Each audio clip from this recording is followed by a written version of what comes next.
Hello everyone, welcome to my channel.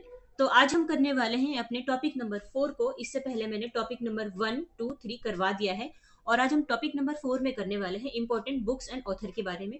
ठीक है, तो जिसमें कि मैं 10 क्वेश्चन कराऊंगी जो कि बेस्ड होने इंपॉर्टेंट बुक्स एंड ऑथर पर। और इसमें जो भी क्वेश्चन मैंने चूज किए हैं ये सारे ही ऐसे क्वेश्चन हैं जो कि मोस्ट ऑफ एग्जाम में रिपीटेड हुए हैं। ठीक है, तो हम स्टार्ट कर लेते हैं अपने पहले क्वेश्चन से।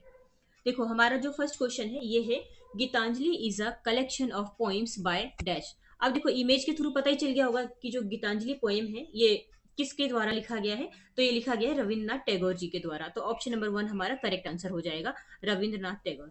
अब देखो, यहाँ से आपको एडिशनल में क्या याद रखना है, क्योंकि जैसे कि ये बहुत इंपॉर्टेंट क्वेश्चन है और रिपीटेड है, तो याद रखना है कि जो गीतांजलि है ना, वो किसके लिटरेचर है, ये है रविन्द्रनाथ टैगोर की लिटरेचर। और इसे 1913 में लिखा गया था। ठीक है, और रविन्द्रनाथ टैगोर जी ये पहले ऐसे एशियन भी है जिनको कि नोबेल प्राइज मिला था 1913 में इनके इस लिटरेचर के लिए, गीतांजलि के लिए। ठीक है, तो ये याद रखेंगे। और थोड़ा सा की पॉइंट्स में हम देख लेते हैं। देखो, Rabindranath Tagore was the youngest son of Debendranath Tagore, a leader of Brahmo Samaj. अब देखो, जो रविन्द्रनाथ टैगोर थे ना, वो देवेंद्रनाथ टैगोर के यंगेस्ट सन थे, सबसे छोटे बेटे थे। और ये ना ब्रह्म समाज के लीडर भी थे। ठीक है, अब यहाँ से एक पॉइंट आता है कि जो ब्रह्म समाज है ये क्या था। तो देखो, जो ब्रह्म समाज था ना, इसकी जो स्थापना की थी, ये की थी राजा राम मोहन रॉय। मैं शॉर्ट में लिख रही हूँ, राजा राम मोहन रॉय ने इसकी स्थापना की थी।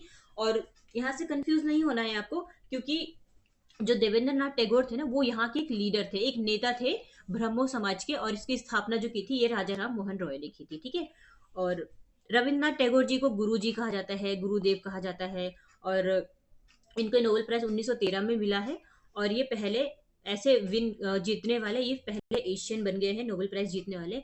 और पहले इंडियन भी बन गए। दोनों पॉइंट याद रखेंगे, ये फर्स्ट एशियन भी है और फर्स्ट इंडियन भी है नोबेल प्राइज जीतने वाले। ठीक है, तो ये सारे आपको याद रखने हैं। नेक्स्ट क्वेश्चन की तरफ चलते हैं। नेक्स्ट क्वेश्चन है हमारा, the book titled my journey transforming dreams into action. ये किसकी बुक है? एक सेकेंड रुकेंगे जरा। ये किसकी बुक है? तो ये बुक है एपीजे अब्दुल कलाम की। ठीक है, ऑप्शन नंबर 3 हमारा करेक्ट आंसर हो जाएगा। तो देखो, अब हमारा जो आंसर है एपीजे अब्दुल कलाम है। अब यहाँ से एक सबसे पहले इंपॉर्टेंट पॉइंट आपको ये याद रखना है, एपीजे की full form. APJ Abdul Kalam, इनके नाम का फुल फॉर्म हमें पता होना चाहिए। ठीक है, तो इनका जो नाम का पूरा नाम, इनका जो पूरा नाम है ये है अबुल पाकिर जैनुलाब्दीन अब्दुल कलाम। ठीक है, ये क्या है? अबुल पाकिर जैनुलाब्दीन अब्दुल कलाम। ठीक है, ये याद रखेंगे। और ये ना एक साइंटिस्ट थे, और ये साथ में ना ये, एक सेकेंड रुकेंगे, ये एक साइंटिस्ट थे और साथ में ये 11th नंबर के प्रेसिडेंट भी थे इंडिया के। और इनका जो टेन्योर था ये क्या था? ये था 2002 से 2007 के बीच में ना ये यहाँ पे प्रेसिडेंट थे। और बेसिकली ये जो बोर्न हुए थे ना, ये हुए थे रामेश्वर, तमिलनाडु। तमिलनाडु से बिलोंग करते हैं। ठीक है, और देखो, इन्होंने ना एज अ साइंस एडमिनिस्ट्रेटर के रूप में डीआरडीओ में काम किया है, इसरो में काम किया है। डीआरडीओ क्या है ये? तो ये है defence research and development organisation. ISRO क्या है? तो ये है इंडियन स्पेस रिसर्च ऑर्गेनाइजेशन। ठीक है, और इनको मिसाइल मैन कहा जाता है, ये याद रखना है आपको। और देखो, जो हमारा ये इंडिया का जो पोखरन वो हुआ था ना 1998 में, तो यहाँ पे ना इन्होंने एक पाइवेटल रोल प्ले किया था। तो ये भी आपको याद रखना है। ठीक है, तो यहाँ पे जितने भी इंपॉर्टेंट थे ये सारे आपको पॉइंट्स याद रखने हैं। ठीक है, और अगर आप चाहते हैं कि मैं एपीजे अब्दुल कलाम से रिलेटेड सारी बुक्स भी करवा दूं, तो आप मुझे कमेंट बॉक्स में बता सकते हैं, ताकि मैं एक शॉर्ट वीडियो लेकर आऊं और जिसमें मैं एपीजे अब्दुल कलाम की सारी बुक्स के बारे में मैं आपको डिटेल में पढ़ा सकूं। क्योंकि क्या होता है, एपीजे अब्दुल कलाम जी बहुत इंपॉर्टेंट पर्सनैलिटी है और इनसे ना हर एग्जाम में क्वेश्चन आते हैं। या तो इनकी बुक उठा लेंगे, या तो पूछ लेंगे ये कौन से नंबर के प्रेसिडेंट थे, या इन्होंने जो भी काम किया है, देखा जाए तो जो भी मतलब अपनी फील्ड में इन्होंने काम किया है, तो उससे रिलेटेड बहुत सारे क्वेश्चन से पूछे जाते हैं। ठीक है, तो अगर आपको अगर पढ़ना है तो आप कमेंट बॉक्स में बता सकते हैं, मैं एक उसके लिए सेपरेट वीडियो ले आऊंगी। ठीक है, तो नेक्स्ट क्वेश्चन की तरफ चलते हैं। नेक्स्ट क्वेश्चन है हमारा, which of the following pairs is incorrectly matched. देखो, हमें इनकरेक्ट बताना है यहाँ पे। ठीक है, तो देखते हैं कौन सा हमारा ये इनकरेक्ट है। देखो, फर्स्ट है हमारा शाहजहांनामा। शाहजहांनामा ये लिखा मिर्जा मोहम्मद कासिम, और अकबरनामा लिखा अबुल फत। देखो, ये तो पहला ही तो गलत है हमारा, हमको इनकरेक्ट ही तो बताना है। तो शाहजहांनामा तो मिर्जा मोहम्मद कासिम ने नहीं लिखा है, इसको लिखा है फिरदौसी ने। यहाँ लिख दूं मैं, ये फिरदौसी के द्वारा लिखा गया है। तो ये याद रखेंगे, तो हमें इनकरेक्ट छांटना था, इनकरेक्ट हमें मिल गया। अब यहाँ से हम एडिशनल में क्या याद रखेंगे, देखो देखो सीधी सी बात क्या है कि अगर ये इनकरेक्ट है तो बाकी के सारे करेक्ट होंगे, ठीक है। तो एडिशनल में हमको याद रखना है कि अकबरनामा लिखा गया है अबुल फजल के द्वारा, हुमायूं नामा लिखा गया है गुलबदन बेगम के द्वारा। याद रखेंगे गुलबदन बेगम ये इनकी सिस्टर थी, ठीक है, हुमायूं की सिस्टर थी ये। और पातशाह नामा ये लिखा गया है अब्दुल हामिद लाहौरी के द्वारा। वेरी वेरी वेरी इंपॉर्टेंट, ठीक है। तो ये सारे आपको याद रखने हैं। नेक्स्ट क्वेश्चन की तरफ चलते हैं। देखो नेक्स्ट क्वेश्चन है हमारा, मालविका अग्निमित्रा, विक्रम मोरवसिया, रघुवंशम और Kumarasambhava are works of the great classical Sanskrit poet. देखो संस्कृत पोइट ऐसे कौन थे जिन्होंने ये लिखा, मालविका अग्निमित्रा और ये सारे ही, मतलब ये किनके द्वारा लिखा गया है, तो ये लिखा गया कालिदास जी के द्वारा। ऑप्शन नंबर 3 हमारा करेक्ट हो जाएगा। देखो आपको कालिदास जी की रचनाएं याद रखनी है। क्या क्या है ये, मालविका अग्निमित्रा, विक्रम मोरवसिया और रघुवंशम और कुमार संभवा, ये सारे ग्रेट वर्क्स है जो कि कालिदास जी के द्वारा किया गया है, ठीक है। कालिदास जी कौन थे, तो ये एक संस्कृत के कवि थे, ठीक है।